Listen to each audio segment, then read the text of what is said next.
வணக்கம். திமுக ஒரு இந்து விரோத கட்சி அப்படின்னு சொல்கிறத விட திமுக ஒரு கொடூர முகம் கொண்ட மதவாத கட்சி அப்படின்னு தான் சொல்லணும். ஏன்னா இஸ்லாத்தையும் கிறிஸ்துவத்தையும் தூக்கி பிடிச்சிட்டு இந்துக்களை இழிவுபடுத்துறது, இந்து மதம் இல்லைன்னு சொல்கிறது, இந்துக்கள்னால் வேசி மகன் சொல்கிறது மாதிரி இவங்க தொடர்ந்து இந்துக்கள் ரொம்ப கொச்சைப்படுத்தி கேவலப்படுத்தி தான் பேசிகிட்டு இருக்காங்க. கலைஞர் உயிரோட கொஞ்சம் வருஷங்களுக்கு முன்னாடி அமெரிக்கா பல்கலைக்கழகத்தில் நம்ம நடிகர் கமலஹாசன் பேசும்போது அவர் சொல்லிக்கிறார். அதை தமிழாக்கு முன்னே சமூக ஊடகங்களெல்லாம் நிறைய வந்துச்சு. அதுக்கு திமுக தரப்புலேருந்து எந்த எதிர்ப்பும் தெரிவிக்கல. அப்போ அதை நம்ம உண்மையாக தான் பார்க்குறோம். அதாவது ஒட்டுமொத்த கிறிஸ்துவர்களின் ஏஜெண்டாக தான் திமுக தமிழ்நாட்டில் வேலைஞ்சிட்டு இருக்காங்க. கமலஹாசன் என்ன பேசிக்கிறாருன்னா, மறைமுகமாக தமிழகத்தில் கிறிஸ்தவத்தை நாங்கள் வளர்த்திட்ருக்கோம், மரமாத்திர வேலையை நாங்கள் செஞ்சிட்ருக்கோம். அதுக்கு இடையூறாக இருக்கிறது இந்து கோயில்கள் தான். அந்த இந்து கோயில்களுடைய கட்டமைப்பை உடைக்கிறதுக்காக தான் இந்து சமய அறநிலைத்துறைன்னு ஒன்று ஆரம்பித்து அதில் 60% கிறிஸ்தவர்களை நாங்கள் வேலைக்கு வச்சுருக்கோம். அதுக்கு உறுதுணையாக இருக்கிறதே கலைஞர் அப்படிங்கிற மாதிரி பேசினார். அதுக்கு திமுகலேருந்து எந்த எதிர்வினையும் இல்லை. அப்படி பார்க்கும்போது அவங்க திமுககாரங்க கிறிஸ்துவ ஏஜெண்டாக தான் நம்ம பார்க்குறோம். அதேமாதிரி தொடர்ந்து அதை திமுக தலைவர்களும் முன்னணி தலைவர்களும் அமைச்சர்களும் இந்துக்களை இழிவுபடுத்துகிறத நோக்கமாகவே வச்சுருக்கிறாங்க.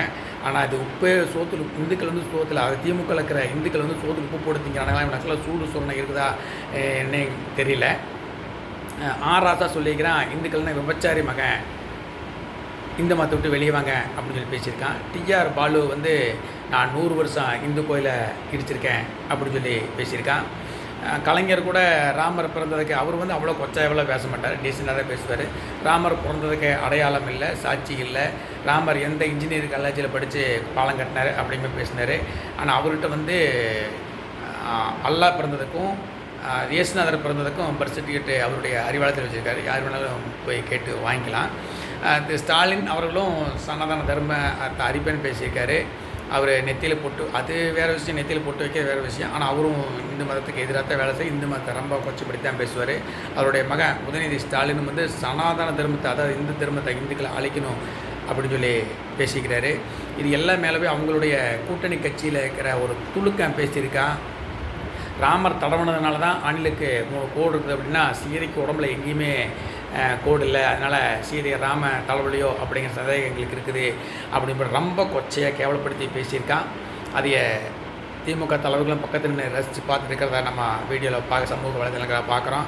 இன்னொரு துளுக்க பேசியிருக்கான், 16 வருஷம் செருப்பு தான் நாட்டை ஆண்டுதுன்னு அவங்க புராணம் சொல்லுது, அந்த செருப்பில் சாணியை முக்கி அடிக்கணும், இந்துக்களை அடிக்கணும் அப்படின்னு சொல்லி பேசியிருக்கான். அந்தளவுக்கு ஒட்டுமொத்த திமுக கூட்டணி கட்சிகளே இந்து விரோத கட்சிகள் தான், இந்துக்களை அழிக்கணும் அப்படின்னு நினைக்கிற கட்சி தான் திமுக கட்சி. இதை தமிழகத்தில் இருக்கிற அதை திமுக இருக்கிற இந்து அவன் பதவி சுகத்துக்காகவும் பணம் சம்பாதிக்கிறதுக்காகவும் கோடிக்காக கொள்ளையடிக்கிறதுக்காகவும் இந்துக்களுடைய வரிப்பணத்தை திருடுறதுக்காகவும் அவன் இருக்கான். அதனால் அவனை பற்றி நம்ம பிரச்சனை இல்லை. பொதுமக்களாகிய இந்துக்கள் இதையெல்லாம் தெரிஞ்சுட்டு இந்துக்களை கேவலப்படுத்தினருக்கு நம்ம புறக்கணிக்கணும். இதே ஒரு இஸ்லாமியனை மதத்தையோ இல்லை அல்லாவையோ ஒருத்தர் கேவலப்படுத்தி பேசினான்னா அந்த இடத்துல அவன் செருப்படி விழுவும். ஒரே ஒரு இஸ்லாமியன் கூட அவனுக்கு ஓட்டு போட மாட்டான், மொத்தம் புறக்கணிச்சுருவாங்க. அதே மாதிரி கிறிஸ்துவ அப்படித்தான், கிறிஸ்தவத்தையோ இல்லை ஏசுனாதே இழிவாக பேசினா அடுத்த தடவை அவன் ஊருக்குள்ளே போக முடியாது. வாழ்நாள் முழுவதும் கிறிஸ்தவர்களுடைய ஒரு ஓட்டை கூட வாங்க முடியாது. ஆனால் இந்துக்களை இழிவாக பேசி இந்துக்களை கேவலப்படுத்தி இந்துக்களை விபச்சாரி மகன்னு சொல்லி இந்து கோயிலை இடித்து ஒருத்தன் ஜெயிக்கிறான் அப்படின்னா அது இந்துக்களுடைய கேடுகட்ட நிலைமைத்தான் காட்டுது. நம்ம பால் காவடி எடுக்கிறது, கோயிலுக்கு கூட்டமாக கோயிலுக்கு போனால் மட்டும் பத்தாது. இந்துக்களை யார் இழிவுபடுத்துகிறாங்க, இந்துக்களுக்கு சாதகமாகலாம் நீங்கள் இருக்க வேண்டாம். நீங்கள் நடுநிலையாக இருந்தாவே போதும். நீங்கள் எல்லா மதத்துக்கும் நடுநிலை. நாங்கள் இஸ்லாத்தையும் கிறிஸ்துவத்தையும் நாங்கள் வெறுக்கலை. நாங்கள் இஸ்லாத்தை வெறுக்கிறோம் அப்படின்னா இஸ்லாத்தை நாங்கள் வெறுக்கலை. இஸ்லாத்தில் இருக்கிற இஸ்லாமிய தீவிரவாதிகளை தான் நாங்கள் இந்த நாட்டுக்கு எதிராக வேலை செய்கிற தீவிரவாதிகள் தான் நாங்கள் இருக்கிறோம். அதே மாதிரி கிறிஸ்துவர்கள் நாங்கள் எதுக்கலை. கிறிஸ்துவத்தில் இருந்துட்டு இந்துக்களை பிரெயின் வாஷ் பண்ணி மதம் மாத்திர கிறிஸ்துவத்தை நாங்கள் எதுக்கிறோம். மற்றபடி நம்ம எங்களுக்கு இந்துக்களுக்கு எல்லா மதம் சம்மதம் அப்படியே சொல்லிக் கொடுத்துருக்காங்க. அப்படி சொல்லிக் கொடுத்ததுனால தான் இன்றைக்கி கேடு கட்டணமாக இருக்கான். நீ எந்த மதத்தையும் இருக்காத, நடுநிலையாக இருக்காத, நீ இந்துவாக இருன்னு சொல்லி கொடுத்து வளர்த்துருந்தா இன்றைக்கி நல்லா இருந்திருக்கும்.